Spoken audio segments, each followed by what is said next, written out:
Oggi siamo nella città dei draghi, la capitale della Slovenia, Lubiana. Il suo nome significa più o meno la bene amata e nel corso del video capirete perché tanti viaggiatori finiscono per affezionarsi a questa piccola capitale. Se state programmando un viaggio qui, seguiteci fino alla fine.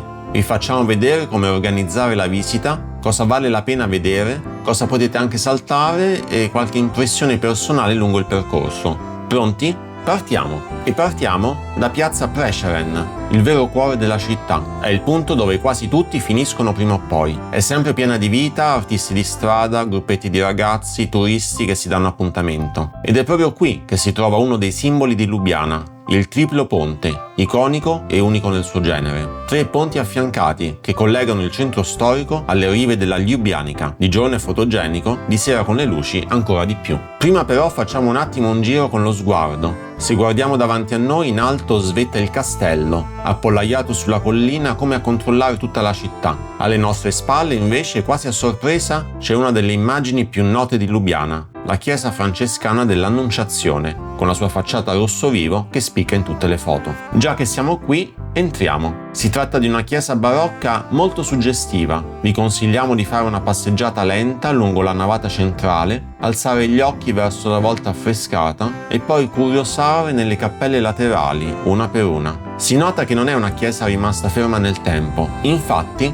dopo il terremoto del 1895 è stata rimaneggiata, restaurata e un po' aggiornata. È un mix tra barocco originale e interventi più recenti, ma l'atmosfera resta raccolta e scenografica. Ora usciamo di nuovo in piazza e attraversiamo uno qualunque dei 3 ponti del triplo ponte. L'effetto è sempre bello, che scegliate il centrale o uno di quelli laterali. Ci portiamo così su Stritarjeva Ulica, una delle vie più frequentate della città vecchia. Qui, oltre alle case eleganti, ai caffè e ai negozi di souvenir, troverete anche il trenino turistico. Fermiamoci un attimo su questo trenino. Può essere una buona idea se avete poco tempo a disposizione, ad esempio se restate a Lubiana un solo giorno o se siete di passaggio durante un road trip. Vi permette di vedere in modo panoramico le principali attrazioni della città senza dovervi organizzare troppo. In più, il trenino vi porta fin sulla collina del castello, altrimenti dovreste salire a piedi con una camminata in salita ma fattibile, oppure usare la funivia che parte dal centro. Se vi ricordate che c'è la funivia, ovviamente, noi lo ammettiamo, ce ne eravamo completamente dimenticati.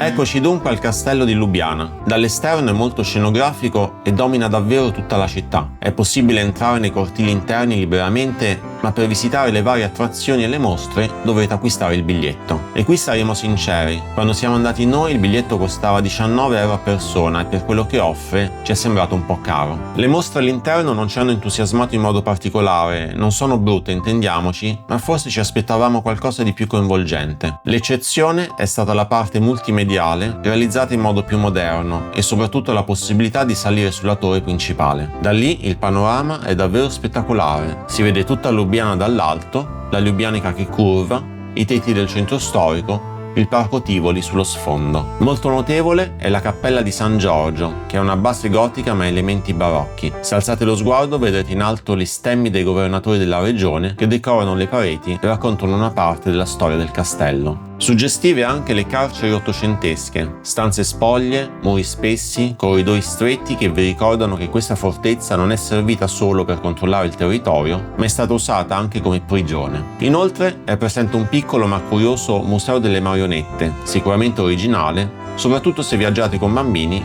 o se amate il teatro. Insomma, se avete un budget comodo o siete appassionati di castelli, il biglietto può avere senso. Altrimenti potete anche valutare di risparmiare quei 19 euro e godervi il castello solo dall'esterno e dai cortili. Torniamo ora alla base, nel punto in cui era partito il nostro trenino. Siamo nei pressi della piazza del mercato. È uno di quei luoghi che cambiano completamente faccia a seconda dell'orario. Potete vederla tranquilla, quando tutti gli stand sono chiusi e resta quasi solo la struttura, oppure molto più vivace, quando il mercato è in pieno svolgimento. A pochissimi metri da qui, circa 50, si trova la chiesa di San Nicola, la cattedrale. Da fuori colpiscono subito le porte in bronzo, molto scenografiche, che raccontano episodi della storia ecclesiastica locale. Entriamo. L'interno è un trionfo di barocco inizio Settecento, con affreschi che coprono pareti e soffitti, colonne decorate, altari laterali molto lavorati. Il biglietto costa circa 3 euro e a voi la scelta se valga la pena o meno. Se siete amanti delle chiese barocche apprezzerete sicuramente, anche se lo stile può ricordare quello di tante chiese italiane.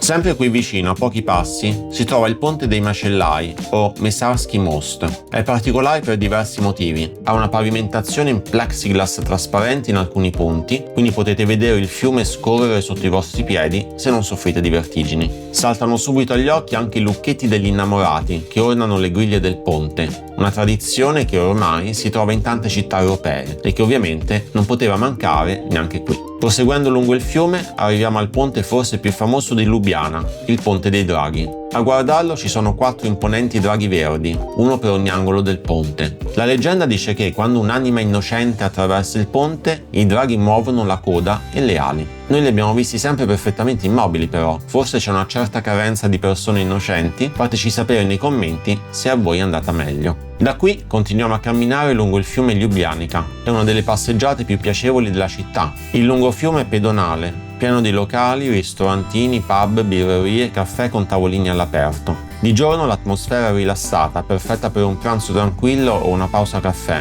Di sera, soprattutto in estate, si anima moltissimo con musica, gente che passeggia e luci che si riflettono sull'acqua. Lubiana dà proprio l'idea di una città piccola, ordinata e vivace, dove si vive bene. Rientrando verso il centro storico, arriviamo nella piazza civica, o Mestni Trg. È una splendida piazza settecentesca chiamata così perché qui sorge il municipio. Il suo elemento più scenografico è però la Fontana dei Fiumi Carniolani, opera di Francesco Robba. È ispirata alla più famosa fontana dei 4 fiumi di Roma, ma in versione ridotta. Forse un po' più piccola, che dite? Resta comunque molto elegante e fotogenica. Qui siamo nel vero cuore pedonale di Lubiana. Prendetevi il tempo per perdervi tra i negozi di souvenir, le botteghe artigiane e i caffè che si affacciano sulle vie laterali. Tornando sul lungo fiume, non lontano dal triplo ponte, troviamo il punto di partenza delle crocierine sulla Ljubljanica. Se il tempo è bello, è un'esperienza che consigliamo assolutamente. Se prima abbiamo visto i ponti da sopra, camminandoci, ora possiamo vederli da sotto, dal livello dell'acqua. Il battello si allontana dal centro, passa sotto i vari ponti e vi mostra un'altra prospettiva sulle facciate del centro storico. E uscendo dalla zona più centrale, la crociera vi porta anche verso le rive più tranquille, dove i cittadini di Lubiana vengono a passeggiare, rilassarsi o rinfrescarsi durante le calde giornate estive. Ci sono salici che scendono fino all'acqua, panchine, piccoli caffè all'aperto. È il lato più naturalistico della città, che probabilmente non apprezzereste allo stesso modo senza questa gita in barca. Torniamo a piedi e ci allontaniamo un po' dal centro storico, passando da Piazza del Congresso. Da qui si vede di nuovo il castello in alto, incorniciato dagli edifici della piazza. Proseguendo arriviamo al Museo Nazionale Sloveno. Noi ci siamo entrati, lo confessiamo, principalmente perché aveva iniziato a piovere e non sapevamo bene dove andare a ripararci, ma si è rivelata comunque una tappa interessante, soprattutto se vi piace la storia e volete capire meglio le radici del paese. Ancora più interessante però è, secondo noi, il Museo di Storia Contemporanea. Per raggiungerlo bisogna attraversare a piedi il grande Parco Tivoli, un polmone verde enorme con viali lunghi, prati, alberi secolari e tante persone che camminano o fanno jogging, portano a spasso il cane o semplicemente si godono un po' di fresco. Lubiana è davvero una città molto verde. Il museo è ospitato in una palazzina settecentesca molto elegante. Entriamo. All'interno il percorso permanente ripercorre la storia slovena dal 1914 a oggi. Si passa dalla Prima Guerra Mondiale e dalla dissoluzione dell'impero asburgico al regno jugoslavo, dall'occupazione nazifascista alla resistenza partigiana, dal socialismo di Tito fino alla guerra di indipendenza del 91 e alla nascita della Repubblica di Slovenia. Quando ci siamo stati noi, la mostra temporanea era dedicata al tema della sanità all'epoca della Jugoslavia. E ora, per chiudere il nostro giro, ripercorriamo tutto l'itinerario su una cartina. Trovate il link in descrizione così potete usarla come base per organizzare la vostra visita. Speriamo di esservi stati utili se state pensando di venire a Lubiana. È una città elegante, carina, a misura d'uomo, che secondo noi merita almeno 1 o 2 giorni pieni di visita. Se il video vi è piaciuto o vi è stato utile, lasciate un like, iscrivetevi al nostro canale sempre in ferie e scriveteci nei commenti se siete già stati a Lubiana e soprattutto se a voi i draghi sul ponte hanno mosso la coda. A presto e alla prossima tappa del nostro viaggio!